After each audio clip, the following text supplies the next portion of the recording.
comme une pierre que l'on jette dans l'eau vive d'un ruisseau et qui laisse derrière elle des milliers de ronds dans l'eau. Il y a fort longtemps de cela, un trimard sillonnait toute la rivière de notre belle région. L'homme se laissait guider par le vent et les cours d'eau. Il en faisait métier d'ailleurs. Il s'appelait Pierre, et son prénom lui avait mis le pied à la boucharde.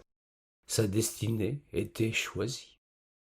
Il eût été tailleur ou sculpteur s'il ne lui avait pas fallu se rendre trop souvent dans les grandes villes au chevet des cathédrales. Lui aimait la campagne, les grands espaces et surtout, il ne restait pas longtemps en place.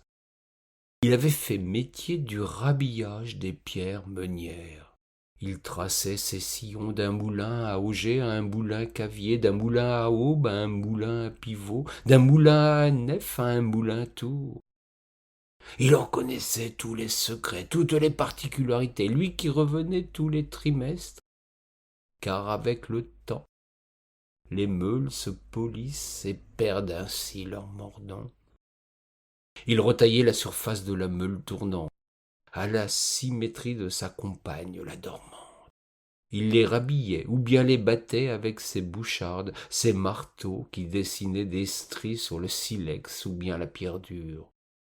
Chaque meule avait son dessin, déterminé en fonction de ce qu'elle broyait. Les meuniers disposaient d'une harpe, une forme en bois qui représentait le dessin approprié à la meule de leur moulin. Pierre jouait du marteau plus que de la harpe. Le travail était rude. Il devait se protéger les yeux. Les éclats étaient dangereux tout autant que la bouche pour éviter d'avaler la poussière. Qu'importe, il aimait son métier, les rencontres qu'il faisait sur le chemin et l'accueil que lui accordaient toujours ses clients. Il faut dire qu'il avait belle et grande réputation pour un travail d'une incroyable complexité.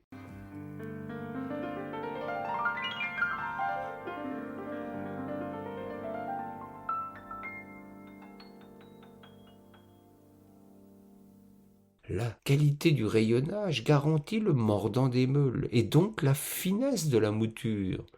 Quand les meules sont usées, la mouture est médiocre, le son est déchiqueté en petites particules qui se mélangent à la farine. Une paire de meules bien rhabillées produira un son en gros flocons et réduira efficacement l'amande du grain en gruau, puis en farine sans les chauffer. Les rayons ne sont pas dessinés suivant un axe radial à partir du centre de la meule. Ils sont disposés tangentiellement à un cercle théorique plus petit que le yard, le fameux cercle de chasse grâce à la harpe, cette sorte de patron en bois.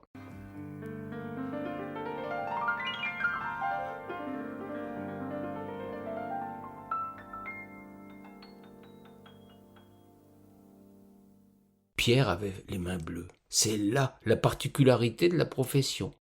Elles étaient couvertes de petites meurtrissures, des blessures provoquées par les éclats de ces pierres, toutes plus dures les unes que les autres. Elles le faisaient souvent souffrir. Il ne s'en plaignait pas, même s'il avait souvent entendu, quand il avait le bonheur de conter Fleurette à une belle meunière, que ses caresses avaient la rudesse de la pierre. Il en était chagrin, étant un charmeur, un coquin qui aimait les dames plus que tout. Renoncer à son ouvrage pour leur apporter douceur et plaisir n'était pourtant pas envisageable. Il consultait souvent les herboristes afin de trouver une potion qui pourrait calmer ses douleurs et lui ouvrir le chemin du bonheur féminin. Ce fut la rencontre d'une vannière osiériste qui bouleversera son existence.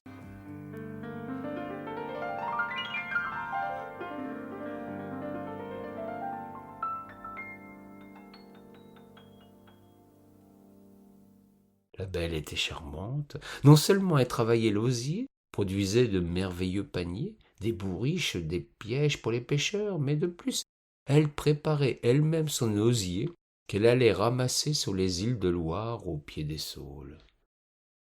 C'est dans le bas des branches qu'elle avait découvert le secret qui allait modifier l'existence de Pierre. Jamais la belle Isabelle ne se plaignait de ses mains. Quand bien même il lui arrivait de se couper avec un objet tranchant, bien vite elles cicatrisaient. Le trempage des brins d'osier produisait une substance bénéfique qui soignait merveilleusement bien. La belle avait encore une autre passion. Puisqu'elle habitait non loin d'un moulin, elle avait la chance que le meunier dispose d'un petit jeu de meule réservé au pressage des noix noisettes pour produire de l'huile. Elle se mit à concocter une bienfaisante huile d'amande douce. Sa rencontre avec Pierre fut du pain béni pour le tailleur de meules. La belle l'avait remarqué lors de ses fréquents passages, tout comme le gentil vagabond l'avait trouvé fort à son goût. Sans trop savoir comment aborder la vannière, il eut l'idée de lui commander une besace pour transporter ses effets, une sorte de panier de colporteur pour y glisser ses affaires et ses outils. Isabelle s'appliqua à satisfaire le garçon qui ne lui déplaisait pas, d'autant qu'elle disposait de temps avant son prochain passage pour réaliser un merveilleux ouvrage. Isabelle y mit tout son cœur, mariant à merveille les différentes teintes et natures d'osier. Elle commanda à son voisin bourrelier des sangles, afin que la grande hotte fermée puisse se porter aisément sur le dos sans blesser le voyageur. Sans vraiment le savoir, elle imagina ainsi l'ancêtre du sac à dos, ajoutant même le détail d'une ceinture pour permettre d'atténuer le ballant. Au voyage suivant, Pierre retourna au moulin de Sarré entre Gênes et le Toureil, là où l'attendait Isabelle.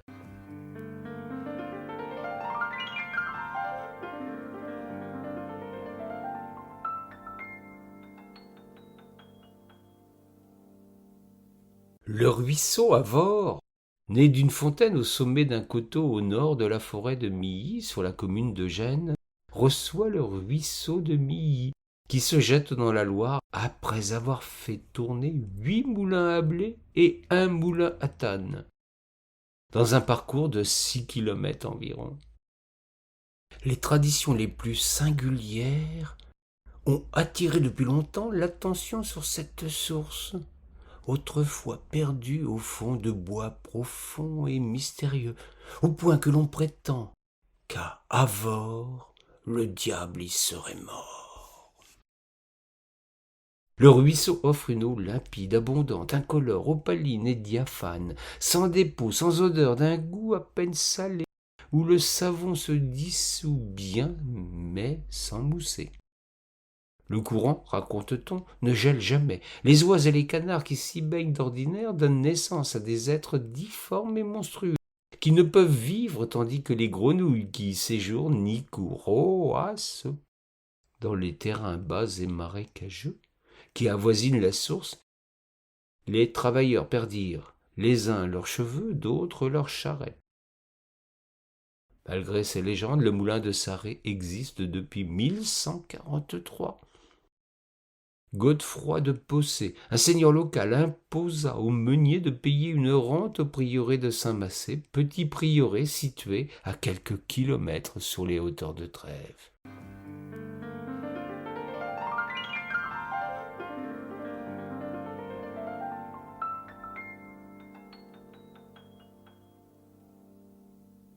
Isabelle savait que Pierre avait beaucoup d'ouvrages dans la région. Les moulins ne manquaient pas, et sa réputation lui valait la clientèle de tous. Elle ne se trompa pas. Quand le rabilleur de meules découvrit son panier, il en fut ébloui tant par sa beauté que par sa fonctionnalité. En bon artisan, il sut immédiatement reconnaître la qualité du travail et l'inventivité dont avait fait preuve la vannière. C'est quand il mit la main au panier qu'il découvrit une bouteille et un flacon. La bouteille contenait de l'eau de saule, un liquide riche en éther qui apaisait les blessures aux mains, tandis qu'un petit flacon contenait de l'huile d'amande douce. Un véritable bienfait pour les mains capables de les rendre agréables. Pierre s'enquit de l'utilité des 2 offrandes. Isabelle, un peu luronne, un peu coquine, lui demanda sa main droite, la plus douloureuse, et y passa de l'eau d'éther avant que de la masser délicatement avec l'huile. Pierre n'en revenait pas. Sa main cessa de le brûler, et même devint douce. Il n'avait jamais ressenti pareil bien-être depuis qu'il exerçait son métier. Il interrogea la demoiselle sur les raisons de son cadeau, et la belle de répondre effrontément. Vos mains seront à nouveau douces pour les caresses, et j'espère bien être la seule à en bénéficier désormais. La demande était singulière, la quémandeuse fort belle, et son panier si pratique que le rhabilleur des meules tomba sous le charme de la vannière. La roue à auger du moulin de Sarré tournait à grand bruit. Les meules faisaient leur ouvrage, et ce fut tant mieux. Dans la petite maisonnée située non loin de là, il se fit un bruit inhabituel à pareille heure de la journée. Le rhabilleur s'était dévêtu, tandis que la vannière accueillit avec délectation des mains douces en son panier. Ce ne fut pas qu'une passade. Le tailleur, s'il tailla quelques jours plus tard la route, revint souvent en cet endroit. Rapidement il épousa son Isabelle et vécurent heureux. La roue du moulin tourna souvent pour couvrir le bruit de leurs retrouvailles. Ils eurent de nombreux enfants qui se firent, les uns meuniers, les autres vanniers, et certains tailleurs de meules ou bien de pierre. Le moulin de Sarré tourne encore, preuve s'il en est que l'amour du métier bien fait est la plus belle chose qui soit au monde. Rassurez-vous, je ne vous ai pas mis le nez dans la farine, cette histoire me fut enseignée sur place, tandis que la route tournait à grand bruit, et qu'une belle meunière me fit le bonheur de ce récit. Tous les moulins de mon cœur